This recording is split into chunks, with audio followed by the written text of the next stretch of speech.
La suite de BFM Story, Schumacher va mieux. Hospitalisé depuis 3 mois à Grenoble après sa chute de ski, l'ancien pilote montre des moments de conscience et d'éveil, selon la communication toujours très rare de son entourage. On va essayer d'en savoir un peu plus avec le docteur Ducardonnet. Bonsoir Alain. Ça veut dire quoi lorsqu'on dit que le pilote montre des moments de conscience et d'éveil? Il faut rappeler que depuis le 30 janvier, il est dans ce qu'on appelle une phase de réveil de son coma.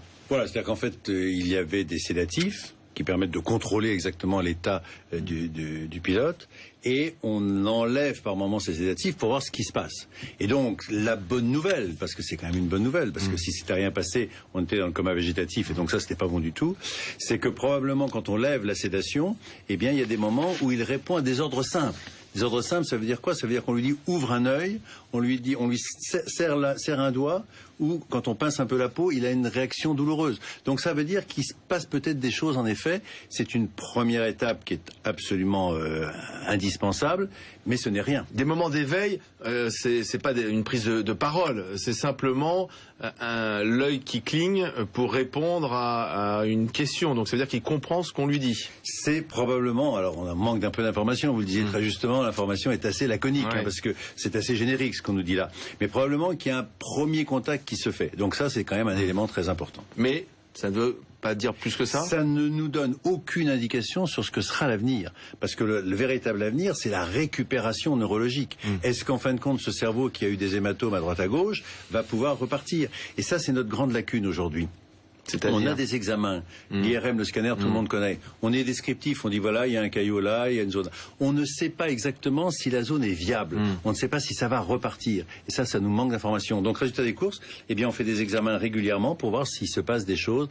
Donc, aujourd'hui, c'est une boule de cristal. On ne peut pas dire ce qui se passera. Ce qu'on peut dire, par contre, c'est que classiquement, tout le monde est d'accord pour dire qu'à 1 an, on fait le bilan des séquelles neurologiques. À 1 an? Oui. Donc on n'y est pas encore. On n'est pas encore arrivé. Ouais. Mais alors, pourquoi c'est si long de sortir d'un coma artificiel?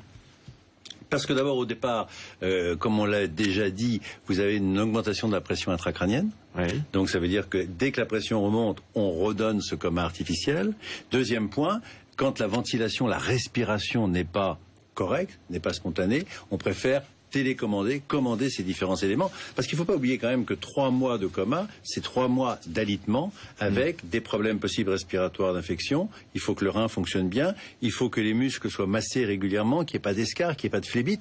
Donc il y a tout l'accompagnement pour espérer un jour, en effet, si la conscience revient et si l'aspect neurologique revient, que l'ensemble du système remarche. Mais vu votre expérience, vous connaissez des cas, effectivement, de blessés qui ont réussi à sortir du coma au bout de 6 mois et qui se portent à merveille? On est dans des histoires de chasse.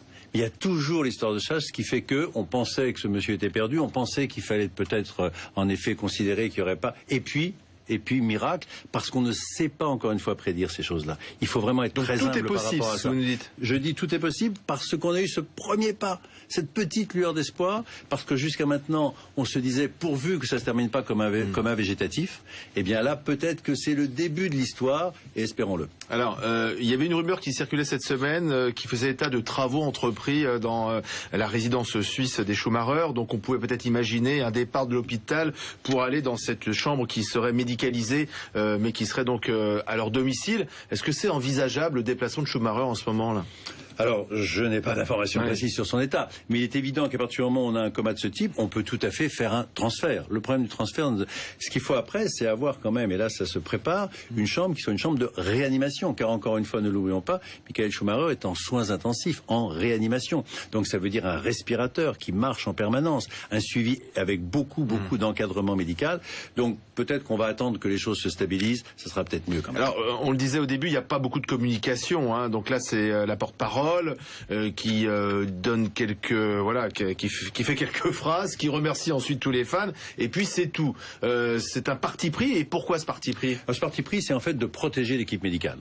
pour éviter en fin de compte des pressions diverses et variées. Et c'est aussi le parti pris qui a bien été exprimé de la famille qui ne souhaite pas en effet communiquer.